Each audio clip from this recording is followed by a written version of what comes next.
Welcome back to Livie's Lovelies, your inspirational craft channel, and I'm your host, Fam the Fabulous. For more ideas, inspiration, swaps, and challenges, click the link in the description below to join our craft community, the Maker Exchange, on Facebook. Welcome back, welcome back, welcome back. Today I'll be sharing with you the process of my very first monthly memory scrapbook layout, and this month it's inspired by Sketches in Time, number 2222 by Rochelle Spears. And I'll leave a link in the description below to her blog where you can find more sketches and her monthly challenges. Each month I'll be creating a new page in memory of my daughter, Billy Olivia, so if you have a loved one who you'd like to preserve memories of too, you're welcome to join me and we can preserve our memories together. Okay, so now if you're anything like me, the hardest part is just getting started. And let me mention, I picked these papers, some stickers and embellishments out well over a month ago, but totally overthought it to the point of overwhelming myself and ended up shelving it until now. So once I had the sketch, along with the paper and embellishments already selected, I was excited and eager to get this thing started.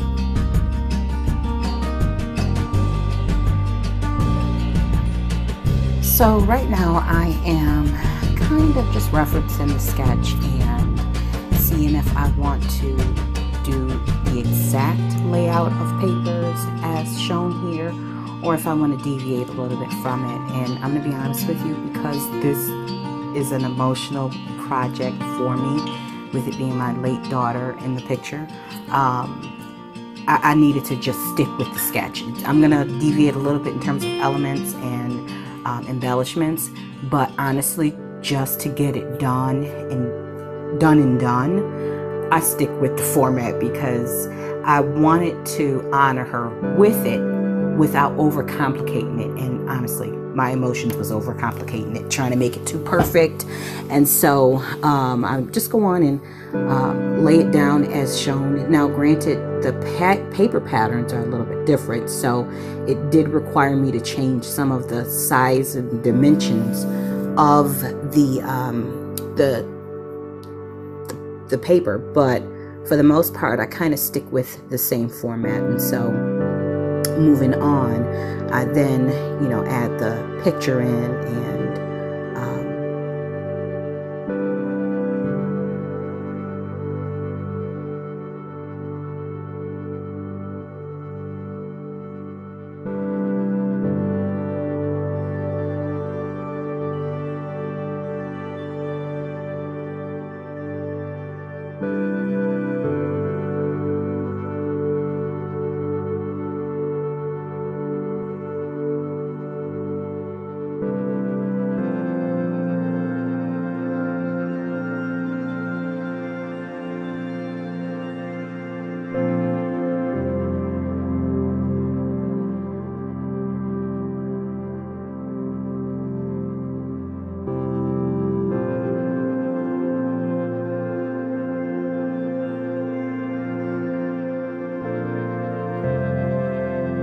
after I glued everything down, I found this cute little doily that I wanted to add to it, and it took me a while to figure out if I wanted to have the whole thing, but I decided to just cut it up and kind of stick it in behind the paper that is underneath the picture and the tissue paper, and then I wanted to raise the photo up off of the page a bit. So believe it or not, this is really one of those foam frames that comes in a 6-pack from, I think, from Dollar Tree or Dollar General or something like that. I just cut it up and stick it on the back. It's yellow, but nobody's going to be able to see that. And you'd be surprised what you can use in order to get some lift. You don't always have to use foam tape. You could use cardboard, you could use fabric, you can use corrugated cardboard, and in this case foam. So everything that you use in scrapbooking and as well as crafts don't always have to be specifically made for that craft. You just repurpose and recycle and use what you got so you can get what you want, and then save that money to buy other products, right? Real products that you can't make any other way.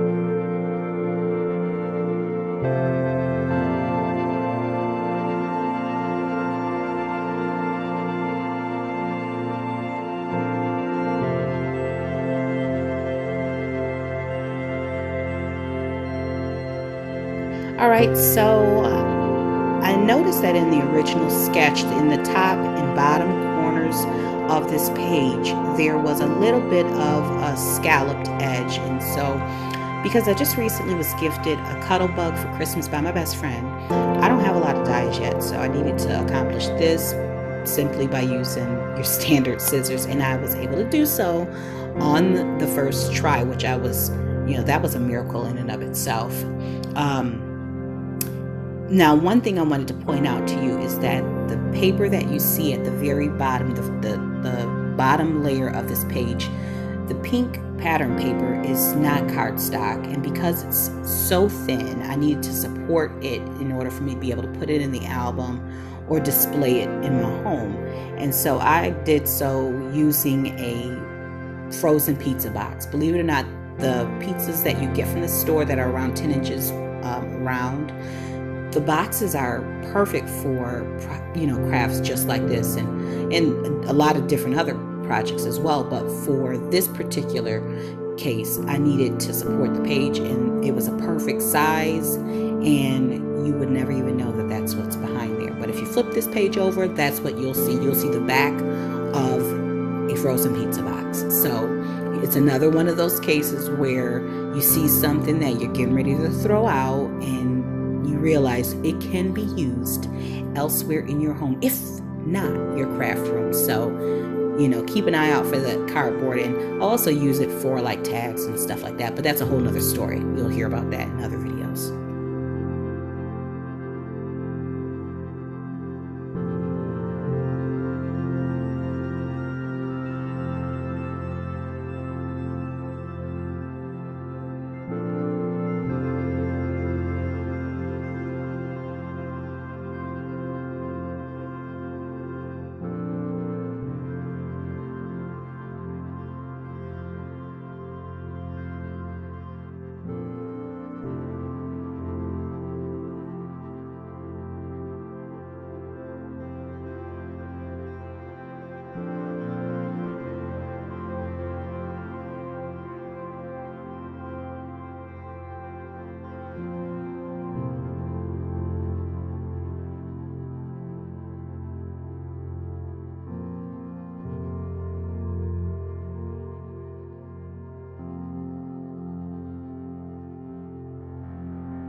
In keeping with the cupcake and heart theme that's on that background paper, I chose to use the cupcake stamp that I received last year in Happy Meal from one of my crafty friends. So I stamped that out with black ink on red cardstock and white cardstock, and then I popped that up on some foam, and then we've got the puffy hearts, and then the one thing that you'll see towards the very end up close is the Tim Holtz snarky sentiments. And for this particular page, I saw that there was a quote, and I loved it because of what the picture, what the picture is of. And the quote says, "She saw no good reason to act her age." And so as soon as I saw it, I was like, it was perfect for the picture, because here we have a 2-month-old and a 14-year-old up at like 11 or 12 o'clock at night watching TV. Granted, so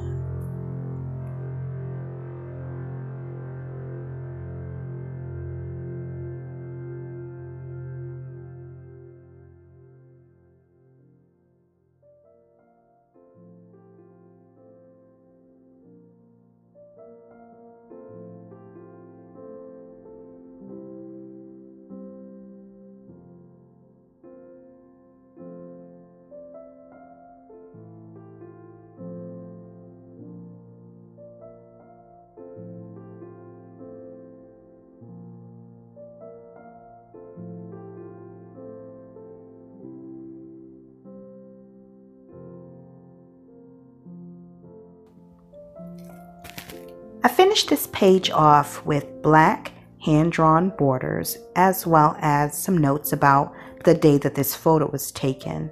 And you'll see that in the upcoming photos. So now guys, I just needed to share this with you. If you are anything like me and you strive for perfection, here's the thing. Abandon the idea of that when it comes down to projects that involve your emotions, because the tendency and the need to have the perfect paper in addition to the perfect ribbon and the perfect paint color and the perfect sequence, it can all add up to you never getting started. And so that was the case with this page.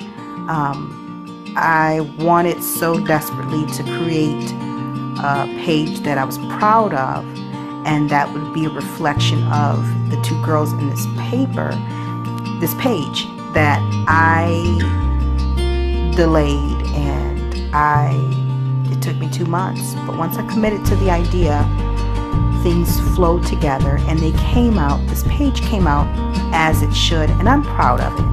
Now, I know that there's other scrappers out there who, you know, they have award-winning pages, but I have to say that I'm proud of the people that are in this photo. I am happy with the page and the way that it came out, and that is what matters in the end. That I have a memory down here, and I'm happy to put it in my baby's book.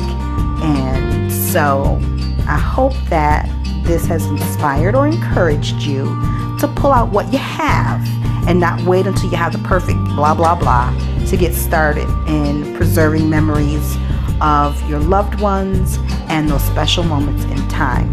And so until we're back here together on YouTube, you know, I say stay encouraged, stay blessed, and stay creative and crafty. Bye for now.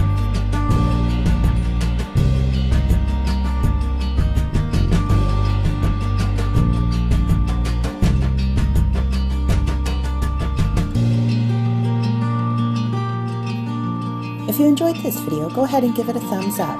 Hit subscribe to join the crafty community, and be sure to click the bell for notifications of new uploads. Thank you so much for watching.